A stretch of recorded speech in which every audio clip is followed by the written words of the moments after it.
Do I talk about Thanos in Deadpool? Not yet. Not yet. But again, I may. I don't know. No, I don't. Okay. I don't. But I don't break, it's not that I don't break the fourth wall. There's a lot of stuff going on in Deadpool that's very surprising and that will be very satisfying when you see it. Okay. To me, it's even funnier than the first one. That's to me. When they asked me to do it, I was like, I do Deadpool and I'm doing the Thanos thing right now, and should I do that? And my wife just said, read it. Like, why are you even thinking? Just read it. And I read it and I laughed harder than I've laughed in a very long time. So it's funny. It's funny. So Cable's a funny villain. Cable can be very funny. He can be a lot of different things, but he also can be very funny. Are you fucking kidding me? Not on my watch, motherfucker. Hey YouTubers, happy new comic book day. So I figured it was about time to do a Deadpool video because they've been posting so many behind the scenes pics of Cable, Josh Brolin. Buy all the tickets to the gun show. So there's a lot of funny stuff happening behind the scenes. Like Ryan Reynolds is taking every opportunity he can to poke fun at Spider-Man. Tom Holland even retweeted this. It's like, oh yeah, we're filming Spider-Man downtown. Thank you so much, Vancouver police. But we've also gotten our first look at Zazie Beetz as Domino. She looks fantastic. She is freaking hot. So what I'll do, there's a couple Easter eggs in these Cable photos they've been posting. Not as many Domino Easter eggs. She's pretty straight up. Like, her powers are relatively easy to explain. Cable is a little trickier because of his origin story and how complicated it gets. So I'll explain a little bit about what's going on. But some of you may have already spotted the really big Easter egg. So if you are finding me for the first time, be sure to subscribe to get everything. The entire season of Defenders is dropping next week, so there's going to be a whole bunch of videos for that too. But Cable, this is obviously the stripped down version. Josh Brolin I think looks great, and this is just a mock-up, so the CG will look a little bit more fantastic, like they always polish it, but they wanted to show people pretty much what he's going to look like. This is like 90%, and it's probably what he's going to look like through most of the movie. You could see looking at this real world picture where they add the CG. So like he has the motion capture dots like drawn onto his neck here for a lot of this. And then obviously his arm is all CG too, but they probably have a couple prosthetics that they wear for certain scenes.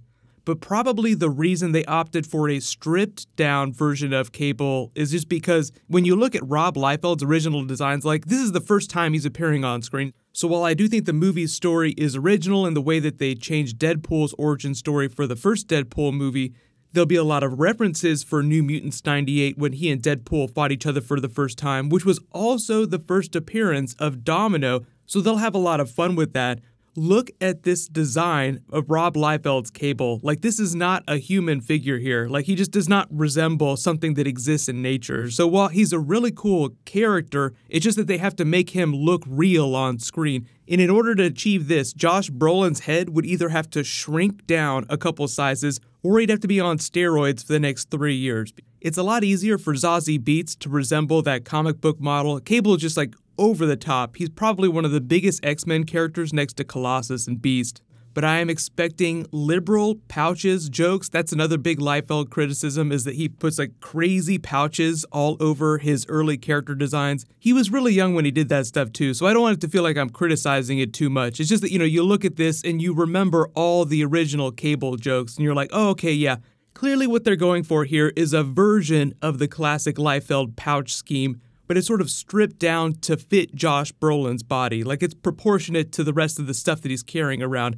And Cables use all kinds of guns. I'm not a big gun aficionado, so let me know if you know exactly what kind of modified gun he's using here, because it actually looks like something from present day. But the whole thing is that he's a time traveler, and they said that even though they're changing his backstory, I think there'll be an element of that to it. They just won't fully explain it till future movies. But the big Easter egg that you probably spotted that's been driving everybody crazy is the worn down teddy bear that's attached to his belt, like he carries it around everywhere he goes with him. So people are like, what does that mean? Is that a reference to Hope from the comics? Are they actually going to include her? What I actually think is going on is that, you know, because Cable is a very Terminator-inspired character, like a really hardcore version of John Connor, who instead of sending Kyle Reese back in time, comes back himself and tries to change the future.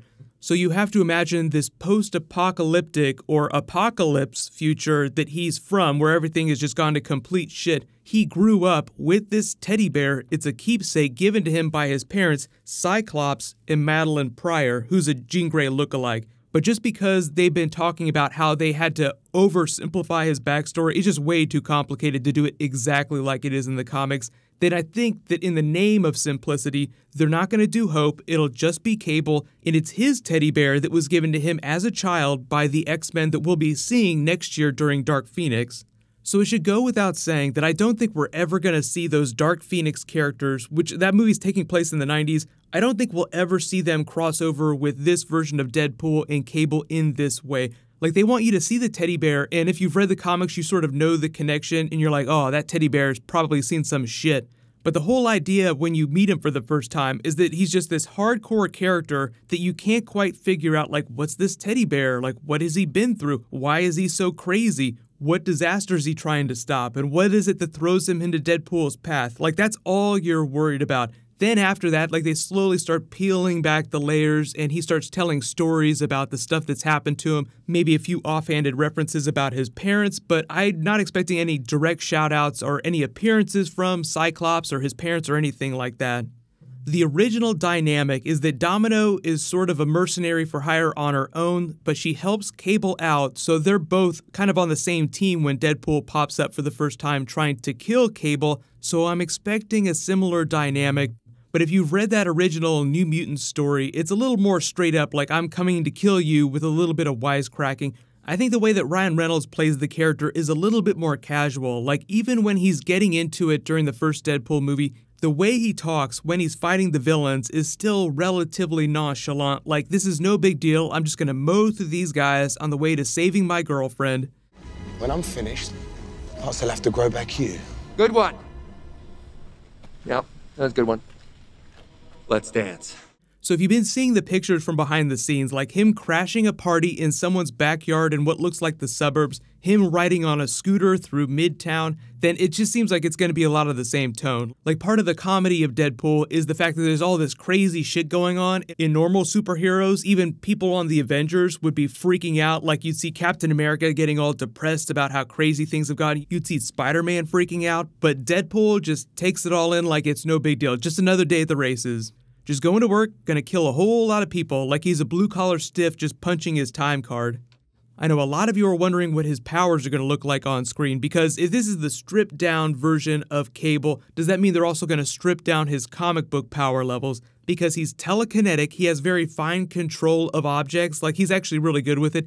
He's telepathic, but not quite as powerful as Professor X or Jean Grey, and he's very good at astral projection. So what I'm expecting is that we're not going to see any astral projection. We might see a limited form of telepathy and maybe a little bit of telekinesis, but I don't think it's going to be off the charts. Look at the power levels during X-Men Apocalypse, like everybody's off the charts, especially the Four Horsemen. It's not going to be anywhere like that. In fact, they're probably going to make fun of that. People just being super OP. Unleash your power! Let go, Jean! Deadpool is all about making fun of those kind of things, so either he has no powers or he just has very limited powers. But everybody let me know what you think about Josh Brolin and Zazie Beetz so far. I think they look pretty solid. But in related news, there's a whole bunch of comic book stuff that's been happening this week. So like I said, Defenders is dropping next week. I'll be doing episode videos for that. There's a new Rick and Morty Marvel episode. They're genuinely doing a Marvel parody in next week's episode that'll air on Sunday. So I'll do a promo video for that. That'll post in a couple hours later tonight. If you don't know what Rick and Morty is, you should definitely start watching, or at least check the videos out that I do for it and then start watching it. But while you wait for everything, you can click here for next week's Game of Thrones footage, and you can click here for my Infinity War trailer video. Thank you so much for watching. Everybody stay awesome. I'll see you guys tonight.